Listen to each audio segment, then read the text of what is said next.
Good evening, classmates and Professor Wilson.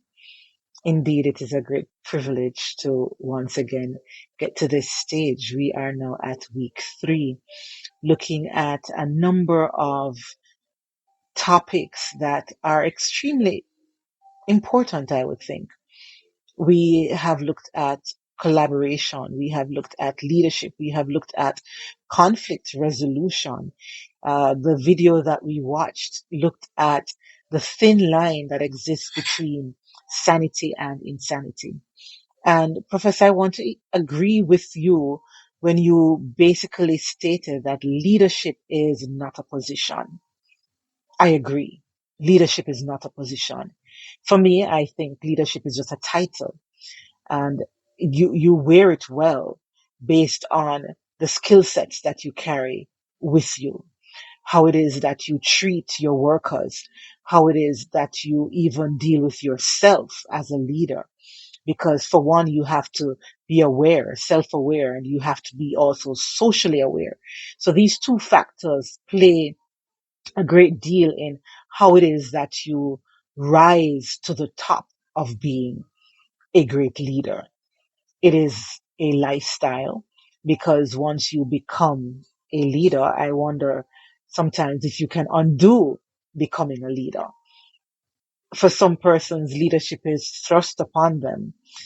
Some are born leaders, it has been said, and there are individuals who just have the basic instinct of leadership.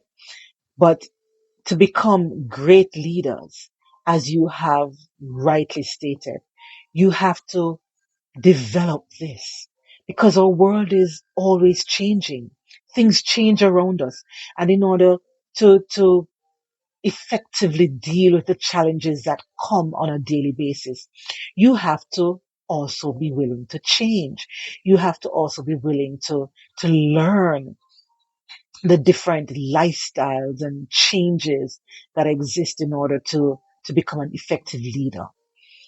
Because the leaders of yesterday, if they are not in tune with what happens today or what will happen in the future, they will not become effective. And with the growth of technology and the fact that we are now in the technological era, leaders have to become acquainted with technology. Because if they are not, what will happen is that things will pass them by. Because the persons who used and only focused on books back then would not be able to manage if they do not move with the time. And so leaders must be willing to change. Leaders must be willing to evolve. Leaders must be able to use their skill sets for the moment. And with the different ongoing generations, leaders also have to know how to deal with these different generations as they present themselves. Because if you do not know how to deal with them as a leader, you're going to become frustrated. And so, Generation X, the millennials, if you are an individual born in the 60s, you have to know how to deal with individuals who are born in the 2000, the year 2000 and onward, because their mindset is totally different. So you have to be able to move with the times. And collaboration is key, because we cannot move by ourselves. We are not solo individuals. We are individuals who have to think broadly. And this is where also systems thinking comes into play. We have to think not in a box, but outside of the box. How it is that we are going to be effectively able to deal with situations, maximizing all the little strategies here and there, maximizing all the departments that you are in charge of, or if not even in charge of, but all the departments that come under the one umbrella that you work with. So, for example, with me, I work in a major hospital that has different departments, but how does my department fit into the other departments? How is it that we can work together to make the hospital's vision and mission grow? And these are things that you have to think of as a leader. How it is that you're going to strategize, how it is that you are going to make things work, how it is that you're going to deal with the challenges that present themselves on a daily basis, how it is that you're going to deal with conflicts that come your way. Conflicts, whether it is conflicts with your employees or conflicts with external factors that you have to deal with on a daily basis.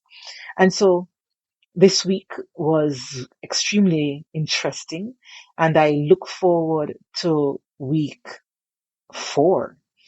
Um, I must tell you, Professor Wilson, that these different groupings have really led me to expand my horizon, to be more open to things, and having the opportunity to read not just the one book that I am challenged to use during my during the course, but I have also had to be looking at different leaders and what it is, different authors, sorry, and what it is that they have to say about leadership.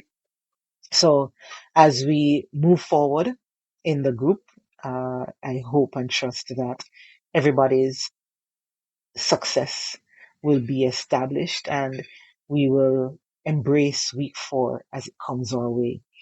Thank you for listening and just trying to be real and walk my talk.